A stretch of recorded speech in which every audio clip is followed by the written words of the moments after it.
Okay, let's get started. Good afternoon. My name is Pete Chomowicz. I am the Program Director for the Masters of Science and Technology Leadership Program at Brown University. Thank you all for joining us.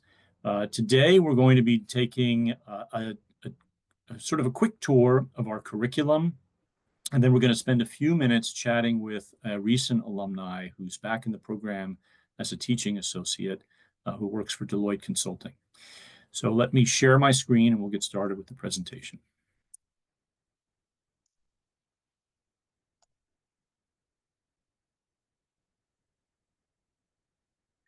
We absolutely welcome your questions. To do that, use the Q&A button. The chat button is disabled. And we'll get to your questions when we're done with our presentation. So just hold on to those. So today's agenda will be a quick introduction of Uday Guntupalli, our TA and also our alumni. Quick program overview, and then we'll open it up to questions and a conversation with all of you online. Uday is a senior manager at Deloitte Commodity Trading and Risk Management. He's a graduate of Brown's MTL program and a senior manager, as I just mentioned, at the Commodity Trading and Risk Management practice. He specializes in the intersection between commodity trading processes, finance, and technology. He has worked in the oil and gas and agriculture industries for over 10 years and helping clients such as Chevron, Cargill, Phillips, Aramo Trading, and others transform and advance their trade finance and risk management operations. We're pleased that Uday could join us this afternoon. Okay, so here's the bumper sticker for the MTL program. We build tech leaders. And I'm going to unpack what I mean by tech and what do I mean by leadership throughout this presentation. So a quick look at who is our program a good fit for and not a great fit. Not a great fit for professionals who want to stay as individual contributors, or for people who want a heavy STEM-focused curriculum, or for learners who want either a fully online or fully remote education, and for those who want an MBA. MTL is a good fit for those who wish to understand the business implications of emerging technologies, such as AI. We'll talk about that in a second. Learners who value a fast, focused master's degree targeted to their career aspirations. Students who want a hybrid experience that combines the best of online and in-person professional education. And professionals that are deeply interested in building their network. I love this picture. I took this last spring. This is our engineering school. MTL is a partnership with this Brown School of Engineering. Many of our faculty come from the engineering department, and it is in our curriculum. And in fact, the degree is a Master's of Science. But here in the foreground is a Mobius strip. It's not just a piece of sculpture. It's also a utilitarian object. It's a calendar, marks it's a sundial, marks the days of the year. And I love this picture for several reasons. One, it does remind us that this is in conjunction with the Brown University Master's Engineering program, but it also reminds me of the complexity of the time that we live in. So Mobius strip, a seemingly simple object, is indeed quite complex when one thinks about it. And that indeed is our observation for the times that we live in. Technology is undergoing and creating rapid and disruptive change. And from that observation, we've built a curriculum with courses in 3 broad areas: in personal leadership development, in analytical decision-making, and strategic thinking, with you, the student, at the center of all that we do. And our courses all exist against the backdrop of technology. So we don't offer a course in a particular field of engineering. There are just too many to choose from. Again, our program is geared toward leadership development, but the ways in which technology is changing everything around us is woven into all that we do. And it's from that curriculum, the outcome is to transform those working in technology into strategic, innovative, and impactful leaders prepared to meet the world's new and evolving demands. So how do we address this complexity? Where does that answer come from? Well, here's an aerial photograph of Providence, Rhode Island, the Brown campus here. And we draw from across our entire university in building the curriculum. So we have faculty from the School of Engineering, Cognitive and Psychological Sciences, from the Watson Institute for International Public Affairs, from Theater Arts and Performing Studies, from the Nelson Center for Entrepreneurship. They come from other universities, such as the Rhode Island School of Design. And many of our faculty are either are either in practice professionally or have many, many years, decades even, of professional experience in finance, tech development, law, architecture, engineering, journalism, design, and defense, to name a few. So let's take a quick look at our faculty and our curriculum. So in the personal leadership development, and I really want to underscore personal. So we do not believe that leadership is one size fits all, but it's rather bespoke. And you will work closely with our leadership coaches on developing your authentic style. So leadership for us is situational. Who are you? Where are you? Have you found yourself? Where do you want to mature in your career and in your life? And it's through that perspective, through that prism, that we work with every student closely, individually, to develop your sense of leadership. So from left to right here, Steve Sloman, longtime professor at Brown, teaches courses in the psychology of judgment and choice. These are sort of methods on how to make strategic choices when the landscape around you is less than certain. Don is a Brown graduate. He comes to us with years and years experience as the chief technology officer at a company called G-Tech, one of the world's largest gaming companies. Don teaches courses on the ethical dilemmas that tech leaders face. And here in the gray box are three of our faculty that you'll work very closely with. Barbara Tannenbaum, one of our most popular professors on campus.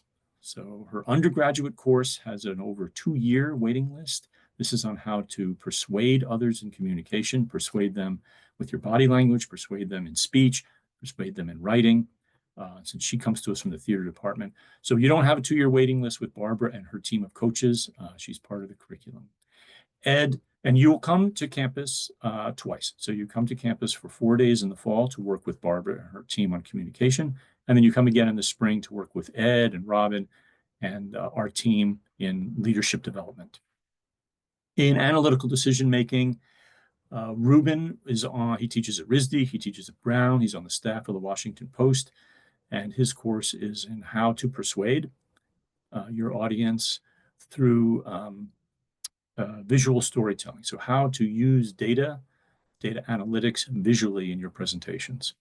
Banu is also on the faculty in engineering. She's a prolific author and speaker, sought after worldwide, and she teaches 2 courses for us in entrepreneurship. And Adam trained as an attorney originally.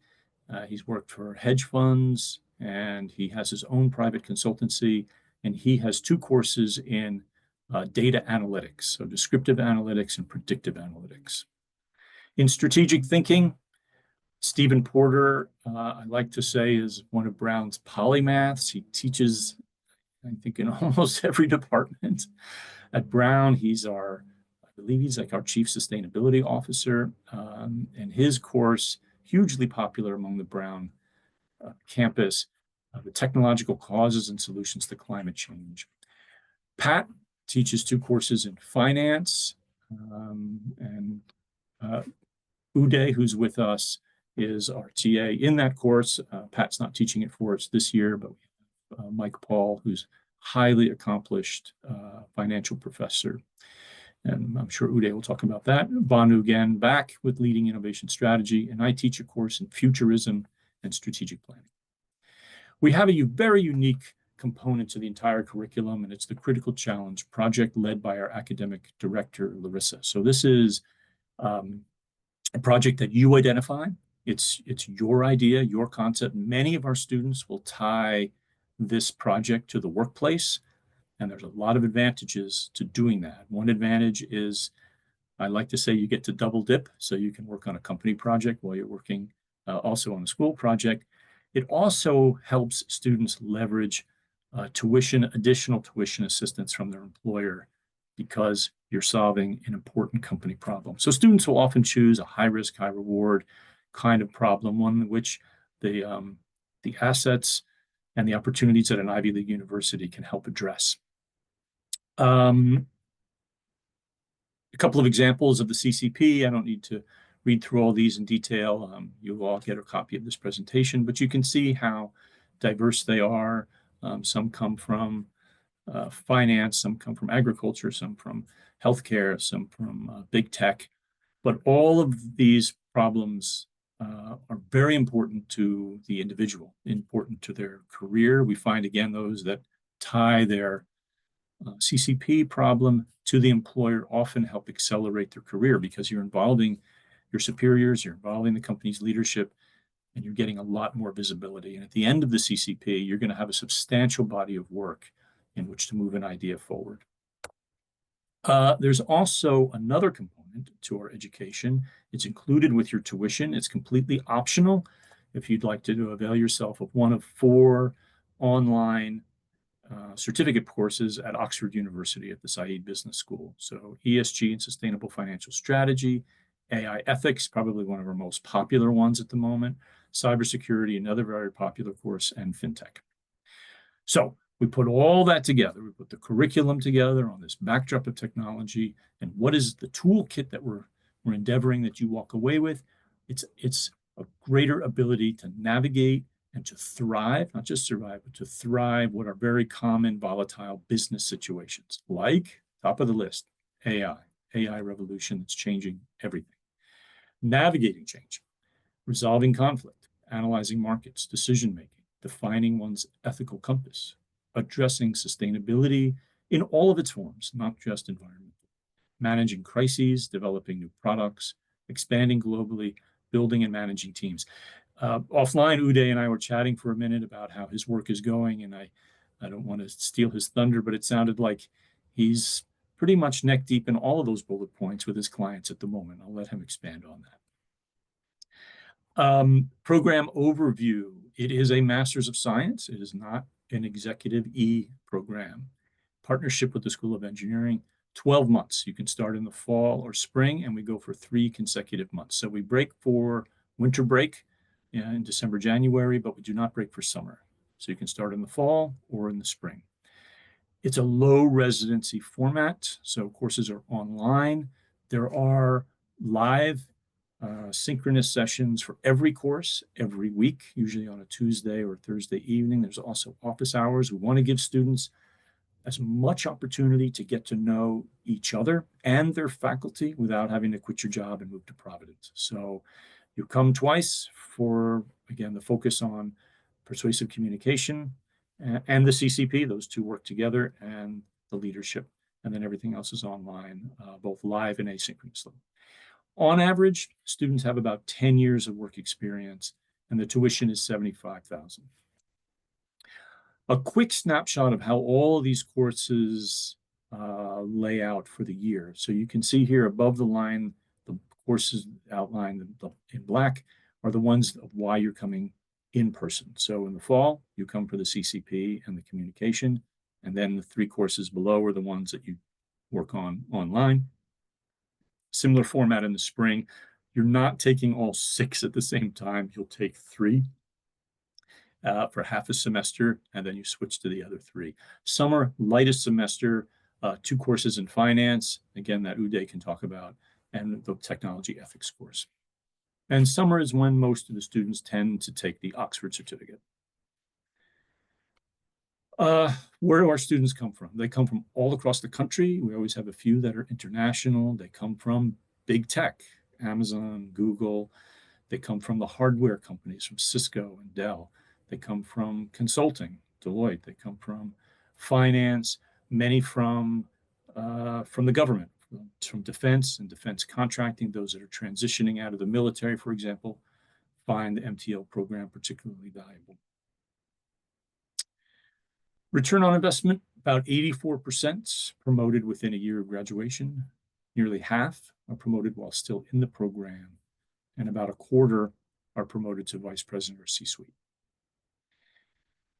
A few words on the application. It's quite straightforward. There's a form and fee. The fee is waived for all of you that are joining us this afternoon. A personal statement, very short, a few hundred words each. Why Brown? What do you hope to learn? And because we work on a cohort model where you will work closely with each other on teams, we'd like to know how will you contribute? How will your life experience and your skills and your abilities enrich others? What we're really looking for in those bullet points is fit, that you understand the curriculum. You're here online with me today. Clearly, there's a great interest you have in the program. Take the time to read through the courses and our faculty bio on the website. We've got 9 alumni ambassadors. Reach out to them. They can tell you candidly everything you'd like to know about the program. There's a few short essay questions. You configure the program. It is intense. We want you to get in and get out. So to do that, figure 20 to 25 hours per week. It can vary. Spring is the heaviest semester. Summer is the lightest. There's an opportunity for you to tell us something about yourself that you'd like us to know that's not in the other questions. And often students have, it might be quite a few years since they've gone back to school, since their undergraduate education. There could be reasons, good reasons why your GPA isn't what you would have liked it to have been, and you can tell us about if there were unique circumstances. There's a video component. You can either interview with myself and our academic director, or you can answer a couple of video questions that are recorded. One is not better than another. It's entirely up to you. 3 letters of recommendation and your resume. There's no GMAT or GRE required. Now, you can see here on the right my hint to all of you. So if you want a strong application, and you do, you want to be specific. Be as specific as you can in each of these areas.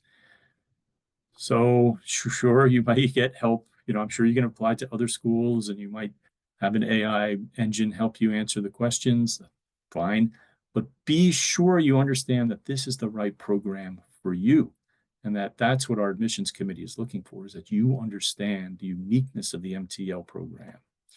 And that's particularly true for your letters of recommendation. So when a letter is from a superior, somebody who's evaluated you, your job performance, that is a strong letter. When it's from a friend or a personal reference, not such a strong letter.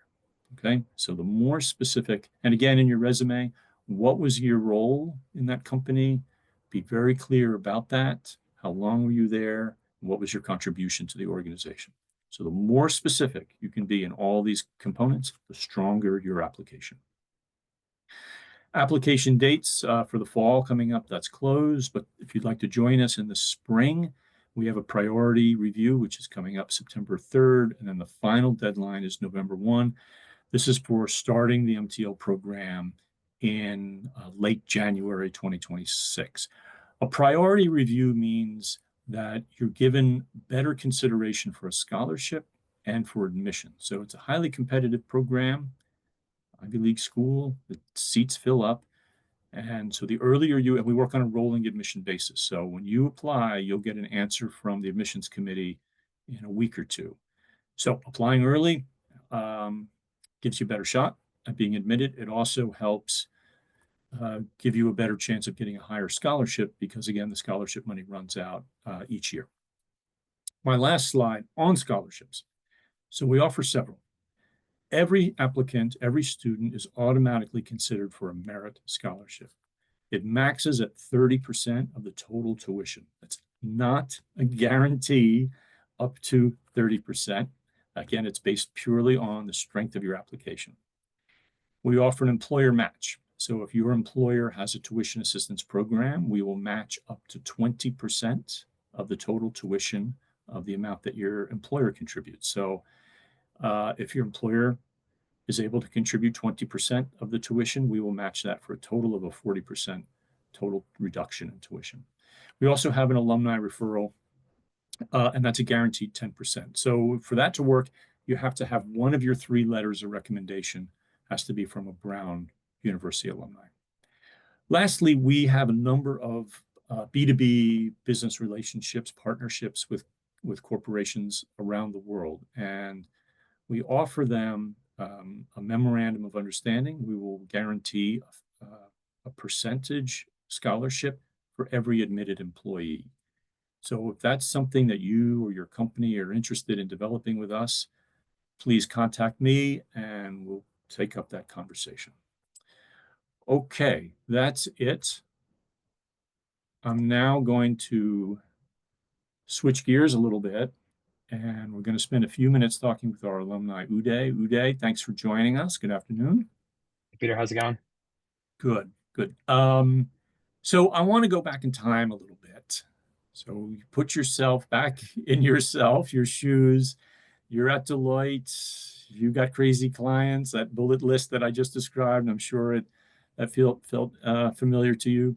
Why did you feel a few years ago that you needed a master's degree? That's my first question. And what other master's degrees did you consider? So two-part question. Very good. Before I answer that question, one thing that caught my eye, that ROI meant numbers that you have. I remember applying a few years back and looking at it, thinking like, I wonder how much is really true. And now I added to that column because I did get promoted the year after I graduated, which is funny looking back because I haven't thought about that. So added to the stat. Um, so one of the That's reasons I was looking congrats. towards, yeah, Thank you. looking towards a graduate program was I little bit of history of about myself and working. I worked at SAP, a product company, on the co-innovation team, helping build out products for commodity trading. Moved from that into consulting and commodity trading, and I started feeling like I was getting pigeonholed where I kept doing work and I was doing well, but it was consistently the same thing over and over again, or new aspects of the same thing, but I wasn't able to keep up with what the rest of the world was doing. So I started getting curious to see this is not the only company, right? This is not the only career. There's has to be a lot more going on, and I want to make sure that I learn. I want to understand what other people are doing, how I can not be stuck as this guy. Like I don't want to be the commodity trading guy that's familiar with technology of 2020, right? That's not my goal forever. Um, I did explore when I did want to go to grad schools. I looked at MBA. My background from undergrad was in biology, but it started getting more and more finance heavy over time. So I did explore MBA, MS in finance. But what really stood out for me for this program was the fact that a lot of the people I work with are very technology heavy. It lies with my interest. A lot of what I do for clients is very technology heavy. The people I work with on a day-to-day basis, whether here internationally, are all very heavy on technology. And I wanted to make sure the program I picked was about technology, managing people in technology, and really focusing on where that trends are going in technology. So long answer, but I want to tell you kind of why I chose this program over others and what kind of got me into even thinking about grad school. Now, you must work with a lot of people with MBAs, and I know you Mhm, considered one. What do you see the differences between the two degrees or the people that you work with and the mhm. degree that you have? Um, I think they're both very valuable. I think what really chose me to do this program over the MBA was I felt the MBA was a little too finance heavy and very higher level strategic. I wanted to be a leader. I didn't want to just learn to work with leaders in the finance sector. I wanted to be a leader in the broader spectrum. I wanted to understand how I can lead teams of developers, teams of people who are designing functional requests, understand processes. I wanted to do a lot more of understand the weeds, but be able to manage and lead the weeds rather than sitting one level higher and trying to understand just the finances aspect of it. That was my takeaway. I think different people have different opinions on it, but I really wanted something that was more not too business school heavy, but rather have a whole bunch of flavors around technology, engineering, business. Because we do, as you mentioned earlier, I do help teach a finance class here, and we do touch a lot of finance, but I don't want that to be every class. Um, I was a consultant many, many years ago, and one of the Yeah. things I loved about it was all of the different companies that I got to work with, right? You got to Mhm. see how are they structured, their strengths, their weaknesses. For somebody who's that's inquisitive, for me, like the idea of being at the same company for 40 years, that wasn't really like my Mhm. DNA. And I know that you get to do the same. Of course, it's a high burn rate, right? Because they're hiring you to solve a problem, and they don't care that there's only 24 hours in a day. But in general, what are you seeing in consulting, and what are you seeing amongst your clients as the kinds of volatility or the uncertainty that they're coping with? So fun fact about that, I can't even put a proposal out to a client right now if it doesn't have AI in it. If you don't mention the words AI or you're bringing AI features, advanced AI programs, or a plan for it, you're already starting on the back foot, right? Wow. So the trend is pretty heavy. Some of the clients I work with, I don't even think they're there at the stage where they should be thinking of that. They need to focus on their data pieces and getting the foundations correct. But what they want to hear is the buzzwords, the hot words. They want to be in that realm. They want us to get them to that area where they're competing in that same realm of advanced technology.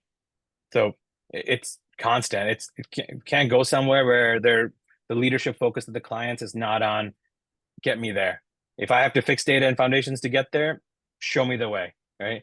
And the tools you're selling me need to have it as well. Like that's what they want to hear, and they want to hear that they're not in the backseat of doing things. So I'm going to give you one more question, then we're going to open it up to the audience. So given all the kind of volatility you're seeing, you just described AI, omnipresent AI in every proposal and every client, it is all changing so fast. Like it seems that what if I were to study a tech field, okay, I learned Python, that's out, R is in, S is something else. Like what kind of future proofing did you enjoy any sort of kind of future proofing through the MTL degree in all this volatility that you're seeing? So I think technology is constantly going to change, right? Even if we start adapting to what it is now, 5 years from now, it might not be the same. 10 years from now, it might not be the same. And we've noticed it over the last decade, 2 decades ago, things change rapidly. The future proofing, which is a good term that I really like through the program, is both from the professors I got to meet and the students, is you learn how different companies and different people are thinking about the exact same problems you're seeing, right? And sometimes it's not even the problems I'm seeing. They're seeing something that I might not even see in 3, 4 years because on my day-to-day work, I'm not seeing it, right? I had classmates who were working at AI startups, government startups where they're advancing on technology, Google, Facebook. Like when all these people were put together, they talk about what they're seeing. And I think that helped me more realize that like, hey, I can't focus on the fact that I have to sell some AI in a commodity trading tool. I started opening up my brain to see I need to think bigger. Like, what am I really doing here, and where is this whole field of work going? And one thing, future proof wise, that I would advise to all the students here, Barbara Tannenbaum's class has taught me more about public speaking and having a presence in front of a large crowd than I could have ever imagined. She might be the greatest public speaking coach in the world. I wish I had $1 for every time I've heard that. That's invariably true. All right, that's great. I'm sure we've got a bunch of questions from the folks online. So let me turn it over to my colleague Emma to see what can Uday and I answer for all of you. So it looks like the first question that we have in our Q&A is, are these courses on a pass-fail grading system? Only two of them, the communications course and the leadership course, are pass-fail. The others are all graded. Thank you. The next question that I'm seeing here, is there a way to see if the company we work for is currently a B2B partner of the program? You can write to me directly, and I'll tell you. You can find my email on our website, but you've got my name here in the box. It's Peter_Chomowicz at brown.edu. So just shoot me an email and I can tell you.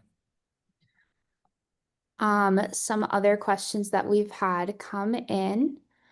Does the course cover ethical AI or related standards? It does. We have a number of courses that touch on that. One in particular, that's the course you take in summer with Don Stanford. He was the chief technology officer at GTech. That uses a case study approach to look at the ethical dilemmas that tech leaders have faced. And a number of other courses, the leadership course certainly poses a lot of those questions to our students about what is the ethical use of AI. I mean, sometimes we think, well, these are machines, right? They're completely agnostic, or they're not subjective. Well, that we know that's not true, because they're built and they're coded and they're developed by human beings who have biases in them. And as Uday said, every single proposal, every single company is now adopting these. And I think getting out in front of that to manage where that ethical arc is heading we're at the forefront, and we need to be having leaders that are asking those questions. Well, thank you for that. Another question that I've seen come in is for Uday, asking why choose an MTL degree versus an MBA? I thought I was answering that, but I can go a little bit deeper, which is for me, I didn't want it to be very finance heavy. And what I mean by that is my fear with a lot of the audience in the class was going to be very finance heavy students, very finance heavy curriculum. And I did it enough at work that I didn't want to keep hearing more about it. And I thought that path was always there. What drew me more to this program was the fact that it was attracting students from much broader background, people that came from technology background. I had people in my class who were lawyers working for tech companies, people who were heavy developers that just became development team managers that wanted to be better at leading software developers, high level software engineers, people in cyber tech. Like I like the broadness of it. And in hindsight, I know now what I really got out of it was what I wanted. But that was my fear, that everything was going to be too much on the finance end, and I didn't want to be pigeonholed into just finance trading guy. I'll add a little bit to that. Many of our students, many already have MBAs before they enter the program. And I'm happy to connect anyone online with our alumni that fit that profile. And I think they kind of fall into several different camps. So one, I used to work for a defense company, defense contracting, worked with thousands of engineers, PhDs in all kinds of fields. And often they felt, well, I need a promotion. So I need to really understand the business. I need to go back to school.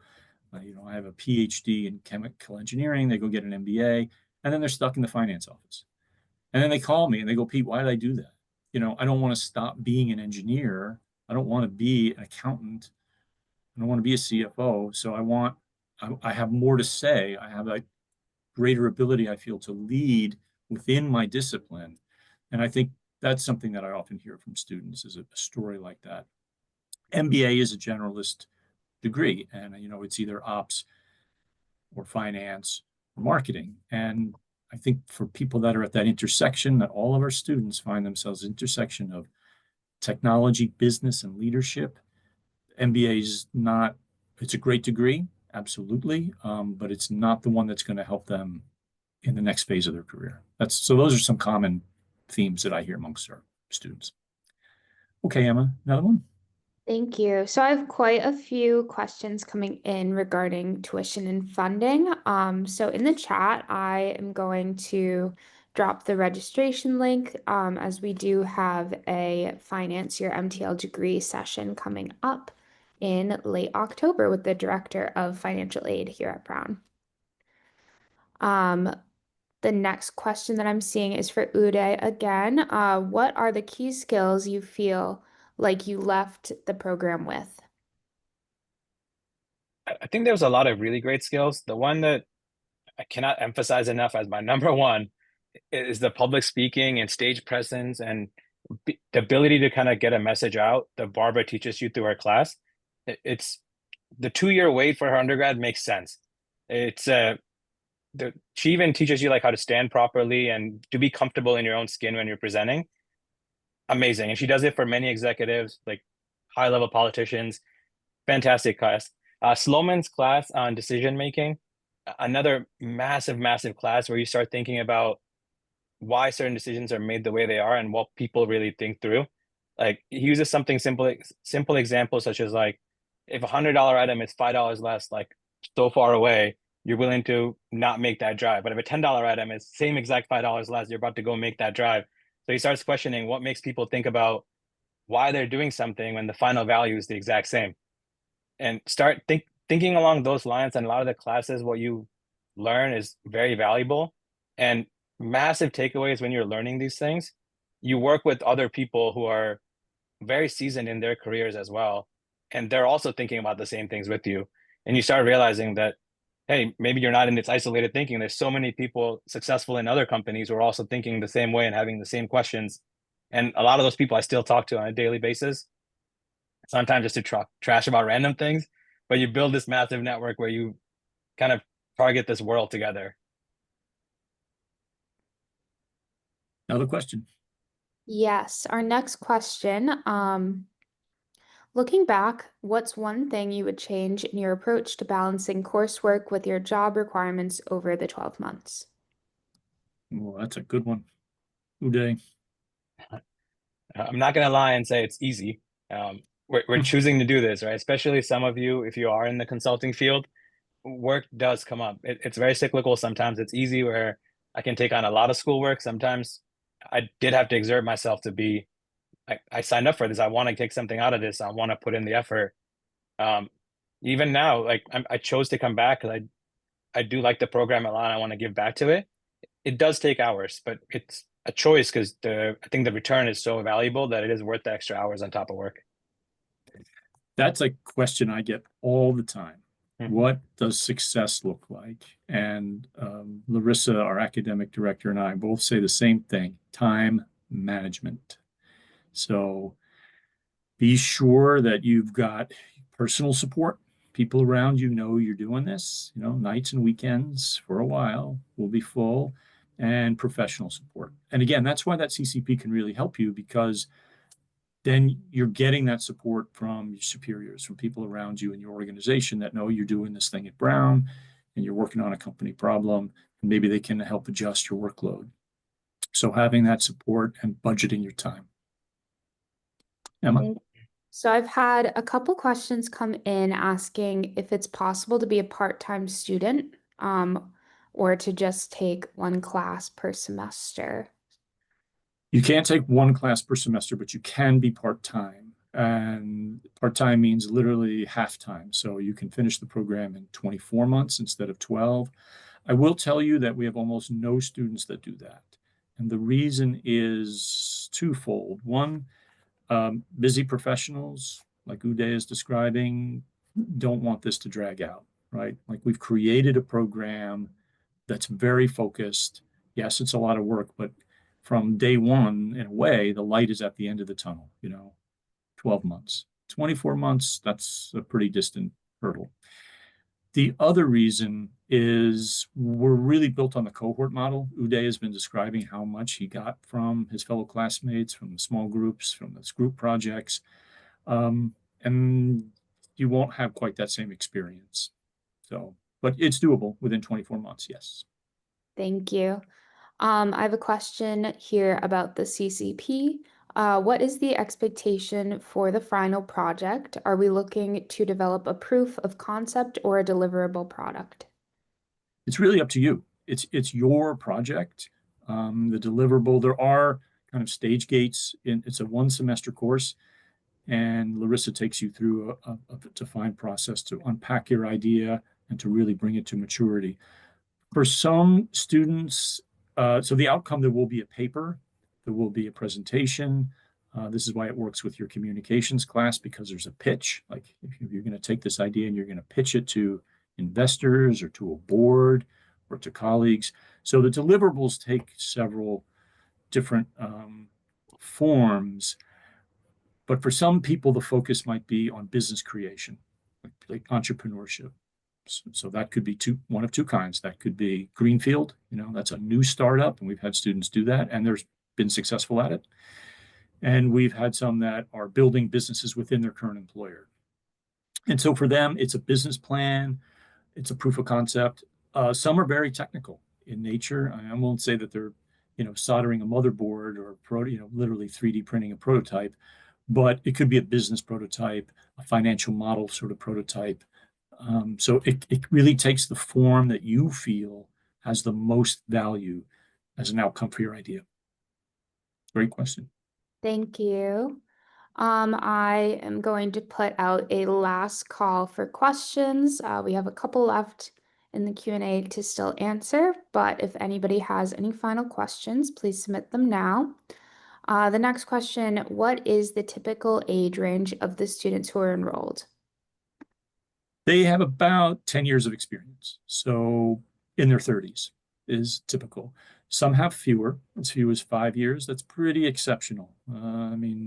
People that are that young, I can think of one offhand from last year who was the valedictorian at her university, right? So truly an exceptional person who is already clearly on the upward track at a Fortune 100 company. So exceptional. People that are older in their 40s and their 50s, some are changing career paths. They'll use MTL to change companies, change career direction. Some that are already senior leaders, VP, president, CEO, and what they'll say why they're in the program is because they realize that the skills that got them to the C-suite are not the skills that will keep them there. So things like persuasive communication, having a firm grasp of finance, right? If you're not a finance person sitting at that board table with your CFO, understanding the key metrics of how an organization functions. So it's a very, very diverse cohort in all forms and dimensions of diversity. Thank you. Excellent. So we have a couple that just came in. Does the program have resources for those actively engaged in founding startups? Yes, I mentioned one of them very briefly. You should check it out on our website, the Nelson Center for Entrepreneurship. It's run by Danny Barchet, who's a serial entrepreneur, highly sought after speaker. He has a recent book out. That's a resource that's open to all Brown University students, and it's a great joy to visit the center. You know, on the walls of the center are their sort of pantheon of heroes, of people that have taken ideas as a student, both undergraduate and graduate, and built businesses around it. And they're there for all of our students to help them mature an idea. They also have several competitions. One of our students won a few years ago where they came to Brown for the entire summer. They were funded to mature their idea with the Nelson Center mentors. So lots of different levels of support. Thank you. The next question is for Uday. Besides the networking advantage, were you able to gain job offers as a result of this program, whether it be during your 12-month journey or immediately after? Tricky question. I think job opportunities come up all the time, whether I pursue them in job offers, that's a no. For many of my classmates, they did. There's one example to the CCP. People have decided they met brand new people, have decided they're going to create a startup together and have created their own company as a part of my cohort. Others have joined each other's companies, have gotten referrals, have gotten through, which is in addition to the networking, which now you're directly talking about. But whether it's because the Brown name is on my profile or it's the Deloitte brand, whatever it is, I do get a lot of job offers sent to me. But there's many factors I think associated with that. But during the program, you meet so many people that you do get a lot of opportunities that you normally, I don't think you would have seen outside of it. Like for me, I was so in this hole of big companies that I didn't realize how much very cool work was being done at smaller startup companies that I wouldn't hear of until they got so far advanced they were already on TV. So I think that type of realm opens up, and then in that world and the world of the people and all the companies they work at, there's plenty of jobs that show up. You just have to find the ones you like. Thank you. Another question relating to jobs. Is there a job placement program for after graduation? We have an Office of Student Support. It's run by my colleague Como, and her office helps students and alumni navigate their future careers. So helping prepare for an interview, building your online persona, crafting letters, your resume, targeting your job search. So her office is it's part of being a Brown alumni. Thank you. A question about the schedule. Is there no residential week for the summer session? Correct. Another question that came in is I've noticed that many alumni appear to have already completed an MSc before joining this program. Is having a prior master's degree recommended or common among admitted students? It's not necessarily recommended, but it's neither good nor bad. I mean, the more educated you are, of course, the more we appreciate that, your investment in your own education. Is it recommended? Again, it's up to you. Did you need it for whatever reason? So was that the other half of the question? Was it recommended? Is it common to see in the Oh, cohort? I would say half our students probably have a master's of some kind. So MBA is very common. We always have a few lawyers in our cohort. And again, they're not giving up law, but the way that technology is changing the legal profession created for them the itch, the interest in the MTL program to be in better charge of how technology is changing their business. Few will have PhDs, I'd say one or two, each year could be in a tech field. I remember from last year, PhD in English, but a very senior person at Microsoft. So again, it's really up to you. But yes, very common. So our last question here is, did you find being hybrid and more being online hinder you from various advantages versus being in person? Uday? I don't know how you would have done in person. I mean, you would have had to quit, right? In person fully would have been tough. I'm not a big fan of completely online, to be honest. I like the hybrid approach where I can go meet everyone in person, really learn from the professors hand on. There's, I think, advantage to being remote fully is the fact that I can work and I can just take classes in the evening, which I was telling Peter earlier. The fact is the middle of the day is always a hurdle. I like stuff later in the day. Um, but I love the hybrid of getting to meet the people I'm working with, getting to meet the professors in person, and then taking a remote and attending the classes. I think the classes then stand out to me more because I can really picture the people, their mannerisms, how I can work together with people in person, and then take that remote. So I think hybrid has a massive value. Fully in person was a non-negotiable for me. That was never going to happen for me. Is that the last question, Emma? Yes. All right, I'm going to give Uday the last word. What is the one piece of advice that you want to share with the audience today? You're both, I think you've been in their shoes, you've run in their shoes, you've done the program, and now you're back on the other side of the desk teaching. So what's the one observation or one piece of wisdom you might want to share with them? I think something you said a little bit ago. Be very mindful of your time.